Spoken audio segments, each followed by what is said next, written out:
Ms. Badoy and Mr. Eric Celes, Mr. Chairman, they have not replied to the show cause order issued to them. So, I respectfully move once again, Mr. Chairman, to issue a subpoena ad testificandum to the mentioned name, Mr. Chairman. So move. Attorney Trixie Angeles, mamaya po, I will just manifest with regards to Attorney Trixie on her interview. May I respectfully move that we issue a subpoena ad testificandum for all those mentioned names. So move, Mr. Chairman. There's a motion to issue subpoena to Mr. Celis and Madam Badoy. Do I hear any objection to the motion? Hearing none, the motion is carried.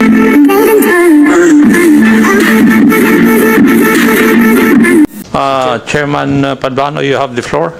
Thank you, Chairman. Since supposedly this had been tackled this morning, anyway, Mr. Chairman, we have received a copy of several letters, coming from resource persons that was issued the show cause order during the February 4 hearing, Mr. Chairman.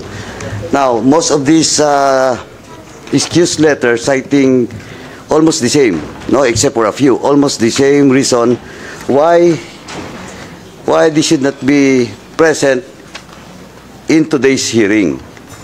Now, let me take, for example, letter coming from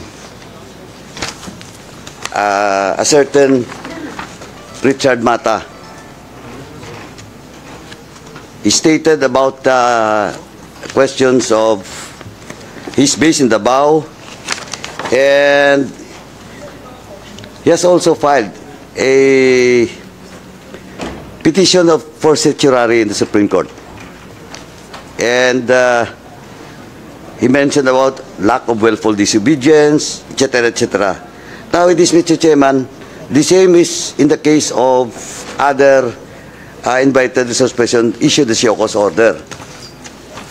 They have filed a petition for certiorari in the Supreme Court, and they are not once again present in today's hearing. Well, in fact, some of them mentioned about that they should not be cited in contempt. And just for the record, I would just like to correct all those resource persons that replied with regards to the show cause order by this honorable committee. We never cited them in contempt. We follow due process in this committee. Well, in fact, a lot of hearings in my own committee and even in the Quadcom, we follow and we do due diligence with regards to motion to cite in contempt a certain particular resource person.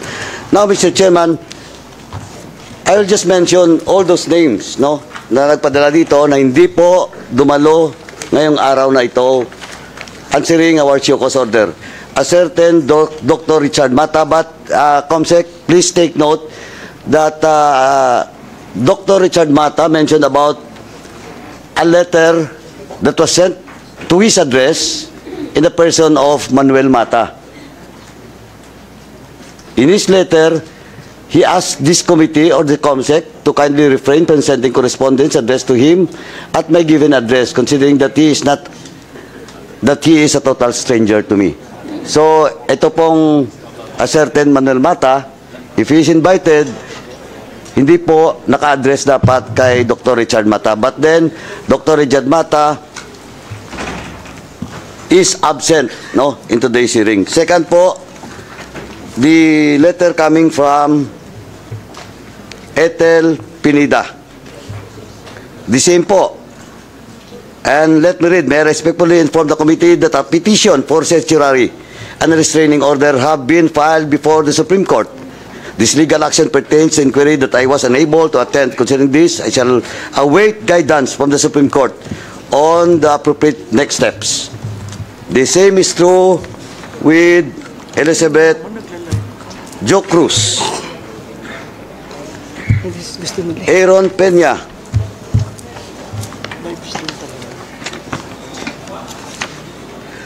Crisette Loretta Chu. But the Crisette Loretta Chu, I think he's not present today, but her council is present in the person of former congressman and former secretary of the Department of Labor and Employment, Secretary Congressman Sylvester Bello. Sir, I will just ask the chairman that he will be given time after this, all of these admin matters, but still, we have to act on it based on the letter that was submitted to us. After I read all the reply letter po, then I will ask the chairman for you to explain why your client is present today. Thank you, Your Honor. Thank you, Your Honor. Thank you. Thank you, Your Honor. May I be recognized, Your Honor? After na lang po, nung admin matters. Thank you, Your Honor. And the same is true with Susan Batalya. And Attorney Trixie Angeles. Mamaya po, I will just manifest with regards to Attorney Trixie on her interview. Then the same is Sas Rogando Sasot. Mary Jean Reyes po. The same.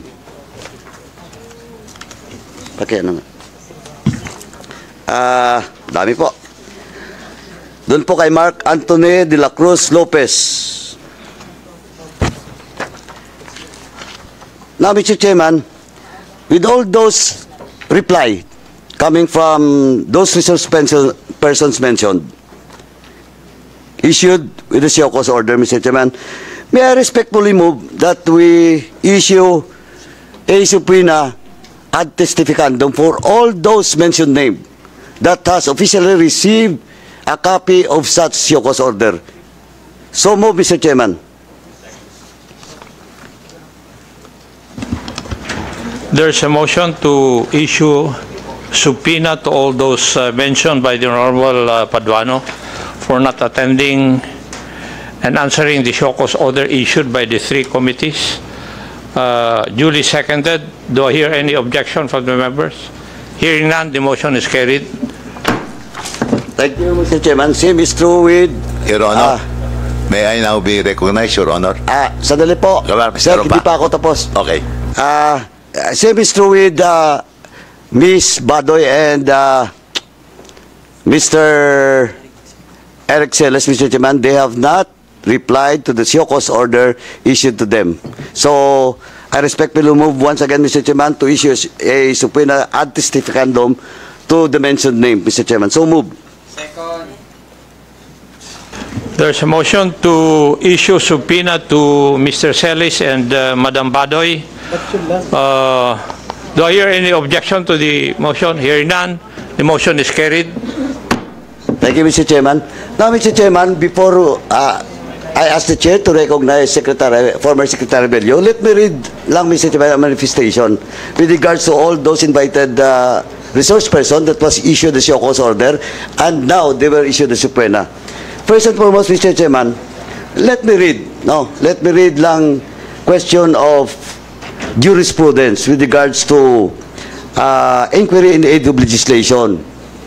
Now, Mr. Chairman, Standard Chartered Bank versus the Senate. Ito po in relation to subjudice rule. Napakalinaw po, and let me read. The mere filing of a criminal or administrative complaint before a court of quasi-judicial body should not automatically bar the conduct of legislative investigation. Otherwise, it will be extremely easy to subvert any intended inquiry by Congress through the convenient ploy of instituting a criminal or administrative complaint.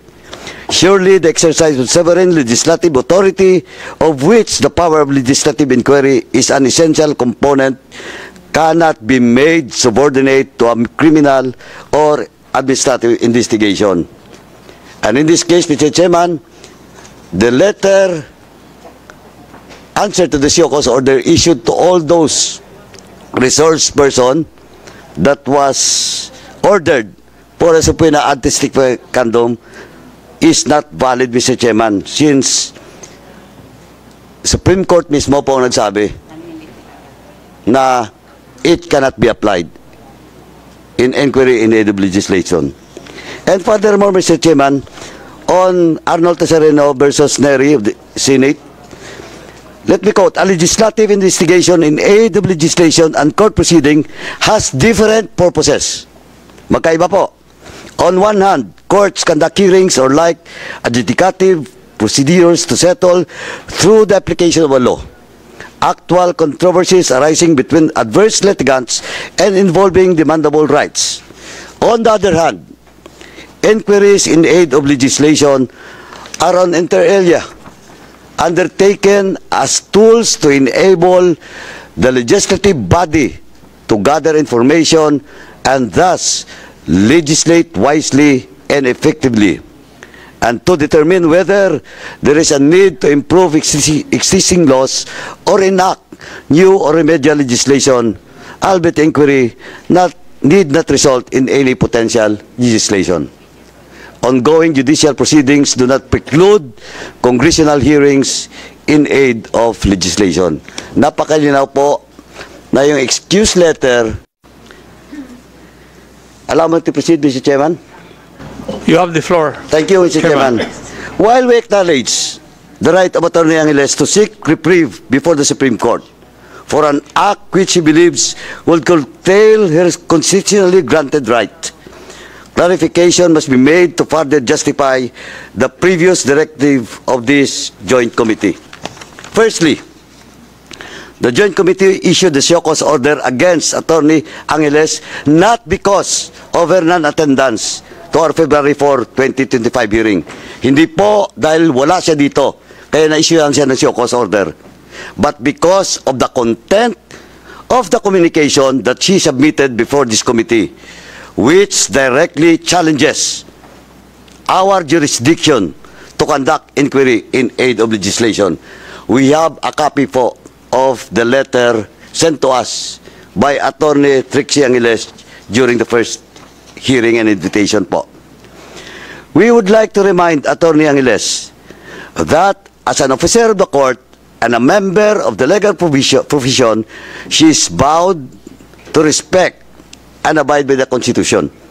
And under Article 6, Section 21 of the Constitution, let me cite, the House of Representatives has the power to conduct inquiries in aid of legislation. Therefore, it is imperative upon Attorney Angeles to respect and acknowledge this authority as enshrined in our Constitution. Secondly, Mr. Chairman, the Joint Committee directed the Legal Department to study and consider filing possible disbarment case against Attorney Angeles because we believe that an officer of the court, she must conduct herself as a true advocate of law rather than being the one directly promoting its defiance. It must likewise be stressed that Attorney Angeles has a propensity of violating the legal profession's code of professional responsibility. Per records, Attorney Angeles has already been suspended by the Supreme Court in 2 occasions. First, in 2016, when she was suspended for 3 years because of her failure to act on a case of her client despite payment of legal fees, and again in 2023 when the court imposed a 6-month suspension against her for using abusive and inappropriate language in a submitted pleading. Considering the aforementioned, it is only but proper for this jurisdiction to examine whether a disbarment case should be filed against Attorney Angeles for constantly disregarding and violating the code of conduct being observed by all members of the bar. That's all, Mr. Chairman. For in the case of Attorney Trixie Cruz Angeles. Yes. What's your request? Mr. Chairman, can we allow, in brief, Secretary Bello to manifest for on behalf of her client, his client? Thank you, Your Honor. Secretary Bello, you're recognized. You have the floor. Thank you very much, Your Honors. Just for the record, Your Honor, may we enter our appearance together with my partner, Attorney Jose Aspiras, as counsel for Miss Crisette Laureta Chu, Your Honors. Before coming here, Your Honor, I received a letter signed by Miss Chu addressed to the chairman, the Honorable Congressman Dan Fernandez, explaining her reason for not attending this hearing, Your Honor, because she alleges that she is not a blogger, much less a purveyor of false news or fake news. As a matter of fact, Your Honor, Ms. Chu is a legitimate media practitioner and even a column editor of a national daily, which is the Manila Bulletin, Your Honors. On this basis, Your Honor, we offered to appear in her behalf today. Unfortunately or fortunately, we are also compelled, Your Honor, to enter our appearance in collaboration with Attorney G.P. Angeles, who is the counsel of the other alleged bloggers who filed a petition for certiorari and prohibition with a prayer for the issuance of a temporary restraining order, Your Honors. And because of this petition, Your Honor, it was our decision to advise them not to appear, because for them to appear, Your Honor, would be an abandonment of their petition filed before the Supreme Court for certiorari and prohibition, Your Honor. So, in order not to preempt this case, Your Honor, they opted not to appear. And as a matter of fact, Attorney Gonzales, I think, manifested in writing, Your Honor, that they are requesting for a resetting of this hearing so that they can attend later on without waiving the rights on the petition that they filed before the Supreme Court. Mr. Chair. Submitted, Your Honors. Just to reply to the manifestation made by my good friend, our former colleague, Secretary Bello, a lawyer. Alam mo naman po, hindi ako lawyer, no? But of course, with due respect to the manifestation made by Sec Bello, first and foremost po, the hearing that was conducted last February 4 in this committee, mas naon na po with invitation kaysa doon sa Supreme Court. At the same time, malinaw po na yung inquiry in aid of legislation in Congress, no, Senate and House of Representatives, sabi nga ng Supreme Court, is a different proceeding. Now, kaya nga, sabi nga, dun sa Chartered Bank versus the Senate, malinaw po. As sabi doon, you cannot use courts to subvert the constitutional mandate of the House of Representatives and this committee. Kaya po, ako, Mr. Chairman, ako po, I still stand with the subpoena ad testificandum to be issued against those or to all those mentioned names. And one of those is the client of former Congressman and Secretary Bello. Malinaw po, they only filed. Well, in fact, you are not part of the filing of such certiorari in the Supreme Court. Iba pong abogado doon, di ba, Sec? I agree, Your Honor. I do not know. I don't disagree with your position. As a matter of fact, the filing of that petition before the Supreme Court was done by their counsel on record, Your Honor, Attorney Angeles. And the only reason why we agreed to that, for them not to come over, is for them not to render moot and academic that petition. So it's up for the Supreme Court to decide whether their petition for certiorari and prohibition has any legal basis, Your Honor. Chairman, can I reply? Mr. Chairman, okay. With due respect to the position of the good lawyer, my good friend, Mr. Chairman, ganito po kasi. the issue of a subpoena ad testificandum, if they will not be present in the next hearing, and the excuse that will be sent once again to us is not valid, they might be cited in contempt. And doon na po, sa mga letter nila, citing Section 11, Paragraph A, yun na po, they will be cited in contempt, no? Cited in contempt in violation of Paragraph A. Alam po ni Secto, kasi former congressman, lawyer pa, di ba? Absence without legal excuse in this committee po. Now, ang sinasabi ko lang po, just for the record, Mr. Chairman, malinaw po, we follow due process here. We have done due diligence. We invited them, we issue a show cause order, now we issue a subpoena ad testificandum. Now, in the next hearing, they should be present. Iwasan po sana natin magkaroon ng constitutional impasse po dito. No? Kasi if we wait for the Supreme Court and we will not do our constitutional duty here, there will be a problem. Kaya po, I hope my good friend, the good lawyer, Secretary Bello, will advise his client to be present in the next hearing, because we will be forced to impose our constitutional mandate, at the same time, our internal laws of the House, Section 11 of the internal laws, which is Section for contempt po. Thank you, Your Honor. I will follow your advice, Your Honor. Thank you, Mr. Chairman. That's all. Thank you, Sec. Thank you. Thank you, my friend, Thank you, my dear boss. friend. Thank you.